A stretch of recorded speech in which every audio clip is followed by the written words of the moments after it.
Oh mon Dieu, ça fonctionne. Oui, bonjour à tous. Je m'appelle Alexandra. Je suis sûr que Travis vous a parlé de moi. Je m'excuse d'avoir pris le contrôle de Travis, mais on ne l'a pas vu ni entendu depuis qu'il nous a attaqués, Olivia et moi. Oh mon Dieu, je n'aurais probablement pas dû dire ça. Eh bien, je suppose que je pourrais tout vous expliquer. Depuis que nous avons vaincu King Creole, Travis est plongé dans une terrible spirale descendante. Je suis sûr qu'il vous a tous informés de ces petits épisodes nocturnes. J'ai le malheur de tomber sur lui à son retour. Ça me terrifie de voir son visage dérangé me fixer. Ses yeux de bouton et sa peau blanche me ramènent aux décennies que j'ai passées sous le contrôle de Créole. Bien que ce que j'ai vécu ne soit pas aussi terrible que ce qu'a enduré Travis, c'était quand même une expérience horrible. Être transformé en poupée est une chose difficile à décrire, cher lecteur. Vous êtes incapable de bouger, de parler ou quoi que ce soit. Semblable à la paralysie, la seule chose que je pouvais faire cependant, c'était communiquer avec les autres poupées. Pas en parlant bien sûr, mais à travers nos pensées. Nous pouvions nous parler et ressentir les pensées des autres. C'est difficile à expliquer, mais c'était comme si la voix que vous avez dans votre tête pouvait parler à une autre personne. J'ai essayé de remonter le moral de Travis de toutes les manières possibles, mais il restait juste dans sa chambre et continuait sa spirale descendante. Le jour où j'ai commencé à dormir avec un couteau sous mon oreiller, c'était la nuit où je me suis réveillé pour vérifier qu'il allait bien, et je l'ai vu debout devant la chambre d'Olivia, une main sur la poignée de la porte, et le couteau fermement serré dans son autre main. Il m'a regardé avec un sourire qui m'a glacé le sang. C'était comme celui de King Creole. Je m'approchai de lui et le pris doucement dans mes bras. Je le serrai fort, espérant qu'il déchaînerait sa rage meurtrière sur moi plutôt qu'Olivia. Je l'ai tenu contre moi, mon cœur battant presque hors de ma poitrine. Mais il a lâché le couteau et m'a enlacé. En lui tapotant le dos, je l'ai calmement ramené dans son lit. Depuis lors, je veille et le surveille de près. Et à présent, je me rends compte que je ne l'ai pas assez surveillé. Travis s'échappe beaucoup plus fréquemment. Pas seulement la nuit pour ses petits meurtres, mais il sort jusqu'à l'aube et revient sans dire un mot. Il ne me parlait pas et je me demandais ce qu'il pouvait bien faire. Cette question a trouvé sa réponse quand une nuit, alors que je bordais Olivia dans son lit, je l'ai entendu parler tout seul. Il avait laissé sa porte entr'ouverte et j'ai pu l'écouter. Au-delà de ses divagations et de ses rires, je l'ai entendu répéter la même phrase encore et encore. « C'est presque l'heure, presque l'heure. » Il répétait cela sans cesse. Que voulait-il bien vouloir dire ? J'ai passé toute la nuit à me creuser la tête pour essayer de comprendre de quoi il pouvait bien parler. Une amie familière a éclairci la situation.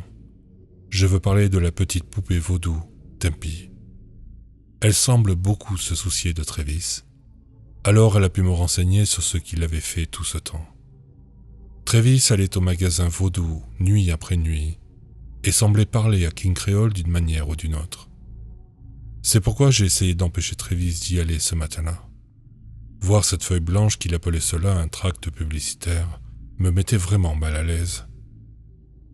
Au final, quand il est sorti de sa chambre habillé en King Creole, tout est devenu plus clair.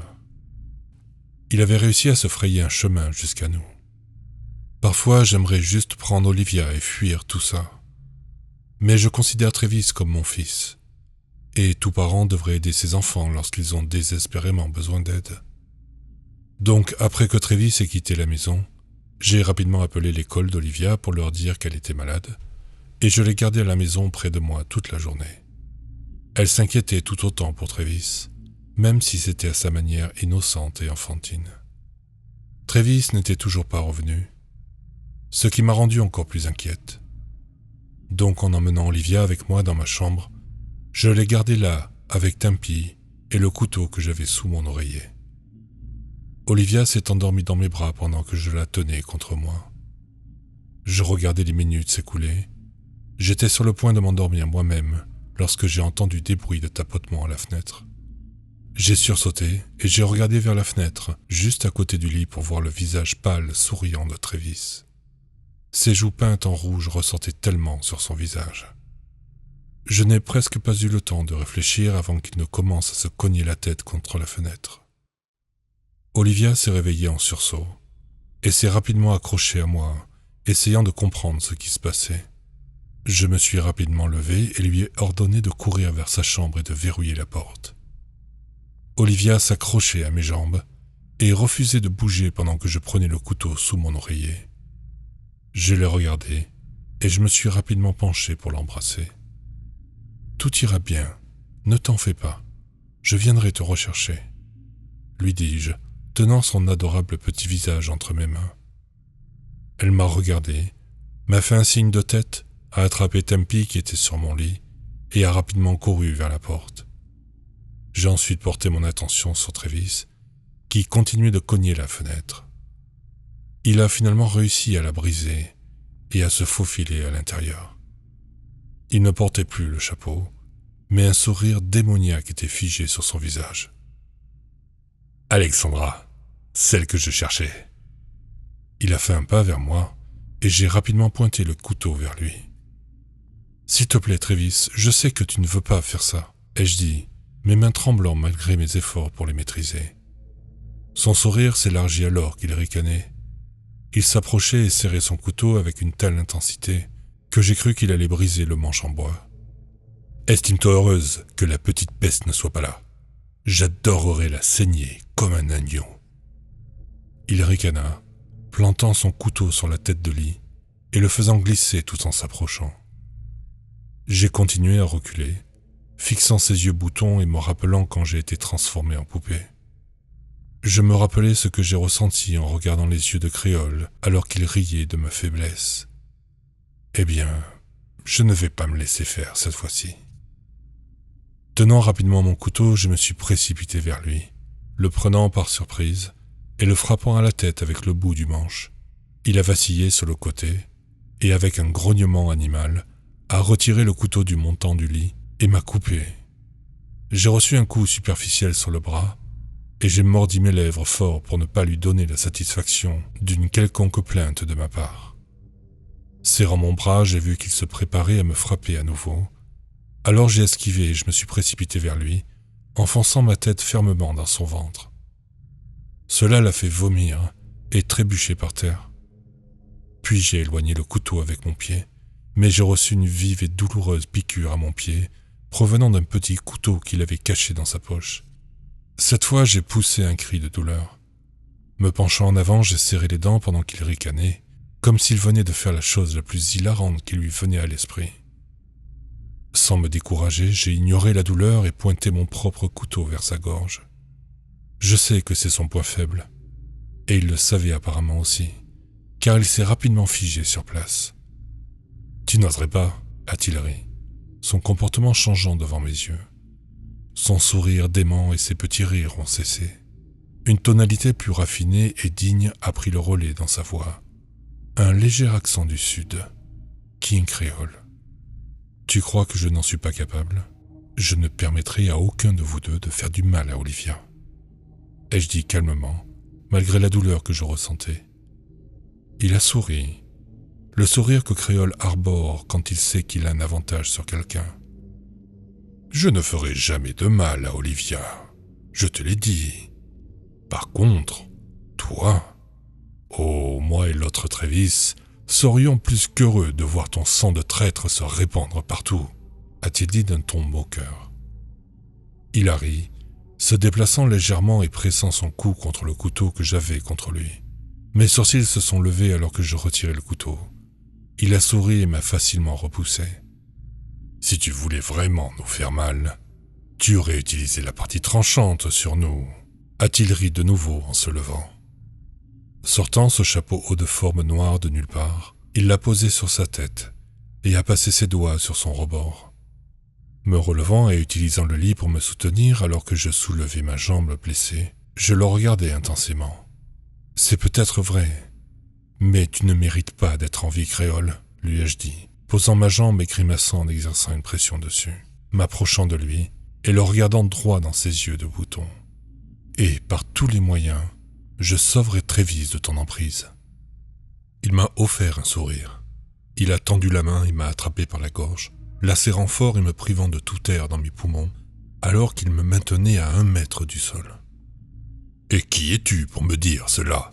a-t-il demandé, son ton cordial tombant et ce grondement animal qu'il avait quand il était enragé. « Ne devrais-tu pas être morte ? Peut-être aimerais-tu avoir l'âge réel que tu devrais avoir. Rappelle-moi, Alexandra, tu ne devrais pas avoir près de 130 ans ?» m'a-t-il demandé, rapprochant mon visage à quelques centimètres du sien. « Et tu ne l'es pas ?» je lui ai demandé, toujours aussi défiante à son égard. Il a levé un sourcil et ri, puis il m'a jeté au sol et s'est approché de moi, me donnant un coup de pied à la tête. Le monde a tourné alors que je tombais complètement au sol. Il s'est mis sur moi et a écrasé mon visage. J'ai fermé les yeux et j'ai essayé de retenir mes larmes, mais elles ont commencé à couler. « Tu oses me dire ça, hein ? Toi, la femme qui a abandonné ses enfants et est venue en Amérique toute seule, laissant tes pauvres petits avec ton mari alcoolique ?» a-t-il dit à mon oreille en enfonçant mon visage plus profondément dans le sol, tout en se délectant de mes pleurs silencieux. « Voudrais-tu savoir ce qu'il leur a fait ?» a-t-il dit en me relevant par les cheveux, me fixant avec ses yeux de bouton. « Je ne veux pas le savoir, parce qu'Olivia est ma fille.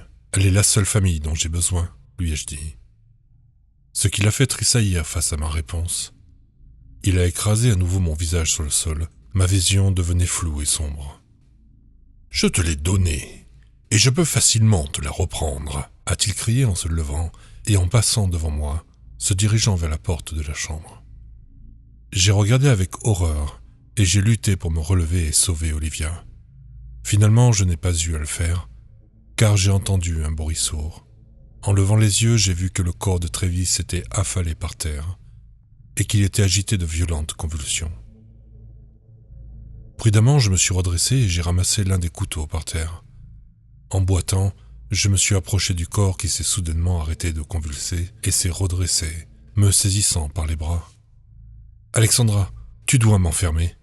M'empêcher de te faire du mal. Je t'en prie, » me supplia Travis. Je pouvais dire que c'était lui rien qu'à sa voix et à ses manières. Je me suis rapidement mise à genoux par terre et je l'ai attrapé par les épaules. « Travis, tu sais que ça ne peut pas empêcher Créole de s'échapper, » lui dis-je d'une voix douce pour le calmer. Il me regarda un instant et sembla comprendre que j'avais raison. « Je suis désolé, je suis tellement désolé, » sanglota-t-il, me serrant fort dans ses bras. Ce pauvre garçon a tellement enduré.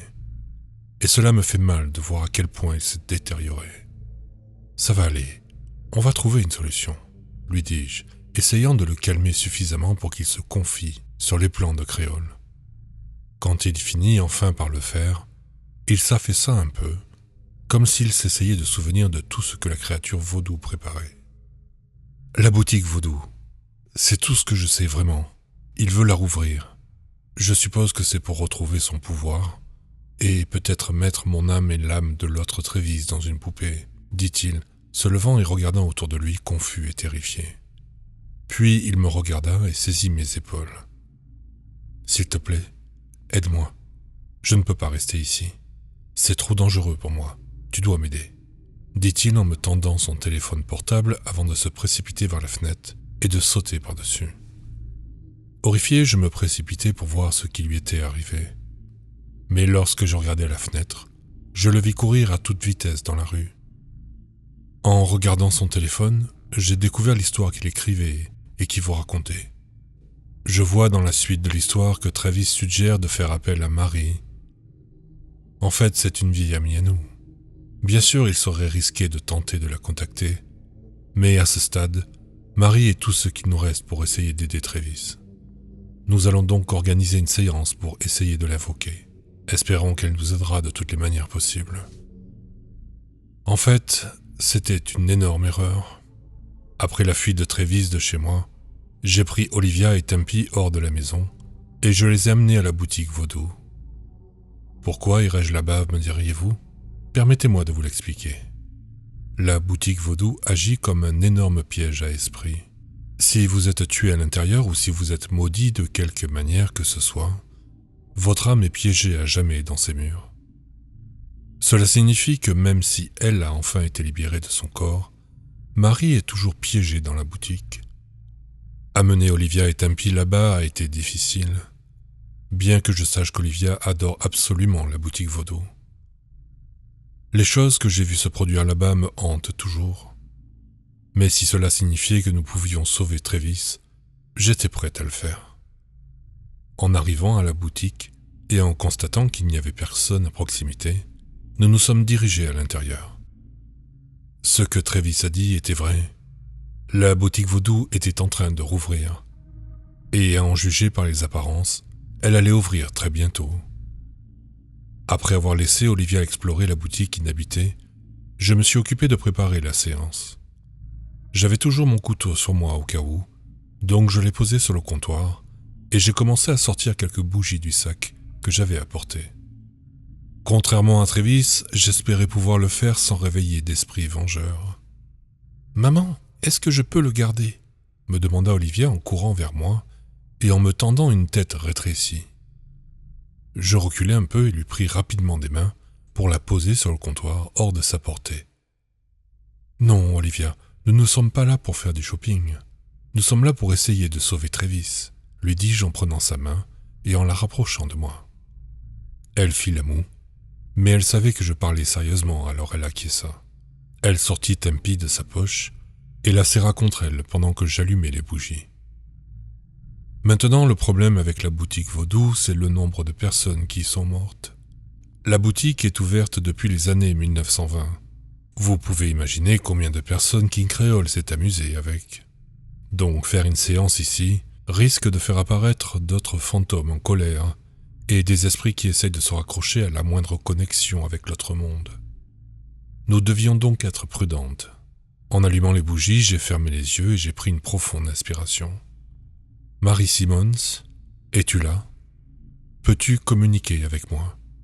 ai-je murmuré doucement dans la pièce faiblement éclairée. J'ai retenu mon souffle en attendant la moindre réponse. On aurait dit que des milliers de regards étaient fixés sur moi. Sans aucun doute, c'était le cas. Ils étaient jaloux de moi d'avoir eu une deuxième chance. « Tu n'as pas besoin d'utiliser mon nom de famille, tu sais. De toute façon, il n'a jamais laissé entrer quelqu'un d'autre qui s'appelait Marie dans la boutique, dit une voix douce et sarcastique. J'ai ouvert les yeux, et la forme d'une femme blonde est apparue. Je lui ai souri. C'était vrai. Même le simple prénom Marie faisait sortir Créole de ses gonds. « Je suis ravi de te revoir, Marie, » ai-je dit, la femme m'offrant un sourire en relevant un peu ses boucles blondes. Elle était magnifique. Je comprends pourquoi Créole l'a transformée en poupée de porcelaine. Même s'il était furieux de sa trahison, sa beauté était tout simplement époustouflante. « Je suppose que cela concerne Travis ?» me demande-t-elle. Elle contournait le comptoir pour nous rejoindre de l'autre côté. Elle regarda Olivia d'un œil interrogateur. Ma petite fille leva les yeux vers elle et lui fit un timide signe de la main. Cela lui fit sourire. « Comment puis-je aider ?» demanda-t-elle. Créole a possédé son corps. Sans parler du manque de sommeil, et tout ce qui lui est arrivé a sévèrement altéré sa santé mentale, expliquai-je en soupirant. Je m'inquiète pour lui, marmonnai-je en me rongeant les ongles. Je m'en suis douté. Les autres esprits sont vraiment agités par le retour de Créole, expliqua Marie, en regardant autour de la boutique poussiéreuse et sinistre, et soupirant en croisant les bras sur sa poitrine. Je vais être honnête avec toi, Alexandra. Les perspectives sont très sombres. Travis n'est pas assez fort pour se battre contre ces deux. Tout ce qu'il faut, c'est que Créole prenne l'avantage final, et il pourra les réprimer tous les deux, expliqua la figure fantomatique de la femme. Je soupirai profondément et secouai la tête. Y a-t-il un moyen de l'arrêter? Peut-être que le baron samedi pourrait nous aider à nouveau, lui demandai-je. Mais elle me fit signe de la tête. Créole lui a promis une part des âmes qui l'amène dans la boutique. Baron accepte le pot de vin et détourne le regard, expliqua doucement Marie. Mon cœur sombra à travers les planchers et descendit jusqu'au sous-sol. Comment cette raclure avait-il trouvé un moyen de s'en sortir? Y a-t-il vraiment rien que nous puissions faire ? Lui demandai-je. Je la suppliai vraiment. Le regard qu'elle me lança était empreint d'espoir abandonné, puis d'une terreur absolue lorsque son regard passa au-delà du mien et se dirigea vers la porte. Levant les yeux, je suivis son regard jusqu'à celui de Travis. « Eh bien, je n'ai même pas eu à te forcer à venir ici, » ricana-t-il. Un frisson me parcourut quand je réalisai qu'il portait ce haut de forme entièrement noir. J'ai tendu la main et rapproché Olivia de moi, tandis qu'elle enfonçait instinctivement son visage dans mon ventre. King Creole fit un pas de plus dans sa boutique et regarda autour de lui. Ses yeux de bouton se posèrent directement sur Marie. « Bonjour Charles, je dois dire que tu as meilleure mine avec un peu de couleur sur toi, » dit Marie d'un ton sarcastique, un sourire sous son visage. Elle pensait qu'ayant été invoquée, il ne pourrait pas la toucher ou lui faire de mal, mais elle le sous-estimait, parce qu'au moment où elle prononça ces mots, il lui attrapa la gorge, l'attirant apparemment du royaume des esprits pour la ramener dans notre monde. « Marie, quelle joie de te punir à nouveau, dit-il. » Marie le regarda, incrédule. Moi aussi d'ailleurs. Je n'avais jamais entendu parler de pouvoir qui ramenait quelqu'un d'entre les morts. Mais King Creole était toujours plein de surprises, ce qui rendit la suite d'autant plus surprenante pour moi. Il fracassa son visage contre le comptoir, qui se brisa en 1 million de petits éclats de verre. Je poussai un cri, attrapant Olivia et la serrant très fort. Le corps de Marie se fissura de toutes parts avant de se transformer en poussière. J'ai regardé cette même poussière s'infiltrer dans le vieux plancher grinçant et disparaître. Je levai les yeux vers Créole qui fit volte-face pour me regarder. Un grand sourire éclatant illuminait son visage. Olivia me serra fort, terrifiée par ce qui pouvait nous arriver. En retour, elle me serra si fort qu'elle laissa tomber sa poupée par terre. Nous nous adossâmes tous deux au mur pendant que Créole nous suivait lentement. « Tu sais, Alexandra, ma chère, » dit-il, ses chaussures claquant sur le plancher en bois, alors qu'il s'approchait de moi, Olivia. « Pas mal de poupées ont été très jalouses que tu avais été choisie à leur place, » dit-il. Son pied écrasa la poupée vaudou et la regarda. « Qu'est-ce que cette chose dégoûtante fait ici ?» grogna-t-il. À ces mots, Olivia me lâcha et se précipita pour ramasser sa poupée. « Ne lui fais pas de mal, monsieur King Creole, c'est ma poupée, » dit-elle, reculant rapidement dans mes bras. Je regardai Créole alors qu'il réfléchissait visiblement. Il voulait me tuer. Mais comme Olivia se tenait entre lui et moi, il ne pouvait se résoudre à le faire devant cette pauvre petite fille. « Eh bien, puisque vous êtes déjà là, autant continuer ce que j'avais prévu initialement, » soupira-t-il en se redressant et en ajustant sa cravate. C'était si étrange de voir les manières de King Creole émanant du corps de Travis. « Que prévois-tu faire ?» dis-je, gardant Olivia près de moi. Il me regarda alors qu'il se dirigeait derrière le comptoir, ce sourire répugnant sur son visage. « Eh bien, une fois que j'en aurai fini avec Travis et son alter ego, j'ouvrirai la boutique, puis je vais créer une chaîne de magasins vaudous à travers le pays. » Je me suis dit, pourquoi mettre tous ces œufs dans le même panier ? Il rit, se baissant derrière le comptoir et sortant 2 fioles en verre et une aiguille à tricoter. « Comment pourras-tu gérer tous ces magasins tout seul ?» lui dis-je, cherchant avec précaution derrière mon dos le couteau que j'avais glissé dans mon sac à main. « J'ai des amis, Alexandra, tu le sais bien, de très bons amis même, Monsieur Leblanc et Monsieur Sinclair par exemple. Ils adoreraient rejoindre mon entreprise, une fois leurs propres affaires réglées bien sûr. » Il rit, soulevant l'aiguille, tout en la plantant dans sa tempe. Je poussai un cri et couvris rapidement les yeux d'Olivia qui hurlait de terreur. Je regardais alors qu'il tournait l'aiguille dans sa tête et la retirait lentement. Une source de lumière légère sortit avec la pointe de l'aiguille. C'était un rouge vif et flamboyant, semblant vouloir échapper de l'aiguille, alors que Créole l'approchait de la bouteille et y enfonçait l'aiguille avec la lumière. « Je suis sûr que tu peux deviner qui c'est. » Créole ricana en retirant rapidement l'aiguille et en scellant la fiole avec un bouchon. La lumière à l'intérieur de la bouteille devint brillante et commença à se heurter violemment contre la paroi. Cela ne pouvait être que l'autre Travis, son alter ego. « Que comptes-tu faire avec eux » dis-je, laissant mes mains lâcher Olivia. Il me regardait en ricanant tout en enfonçant une fois de plus l'aiguille dans sa tête. Cette fois-ci, il l'enfonça plus profondément, me fixant tout en souriant, ce sourire glaçant mon sang.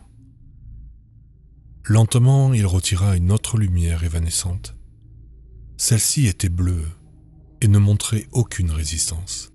« Oh, pauvre petit Travis, semble avoir été abandonné. » Il ricana, plaçant l'âme de Travis dans l'autre fiole et y insérant le bouchon. La lumière ne bougea pas du tout dans la bouteille. Elle ne brillait presque pas, contrairement à la rouge qui rayonnait comme une lanterne. Je pensais les transformer en poupées, peut-être les garder sur l'étagère comme un petit bibelot amusant. Il haussa les épaules en ricanant. Il posa ses mains sur le comptoir et me sourit. Je saisis l'occasion pour sortir le couteau de mon sac à main et le planta dans sa main, le clouant au comptoir. Rapidement, j'attrapai Olivia et m'enfuis à toute vitesse, pendant que Créole hurlait et vociférait derrière nous. À ce stade, je ne sais plus quoi faire. J'ai l'impression d'avoir épuisé toutes mes options, et Travis est maintenant piégé dans une fiole dans la boutique vaudou. De plus, Marie semble avoir complètement disparu. Il a retrouvé un corps, et il ne reste que quelques jours avant que la boutique vaudou ne rouvre. Je suis à bout. Est-ce que l'un d'entre vous pense pouvoir m'aider ?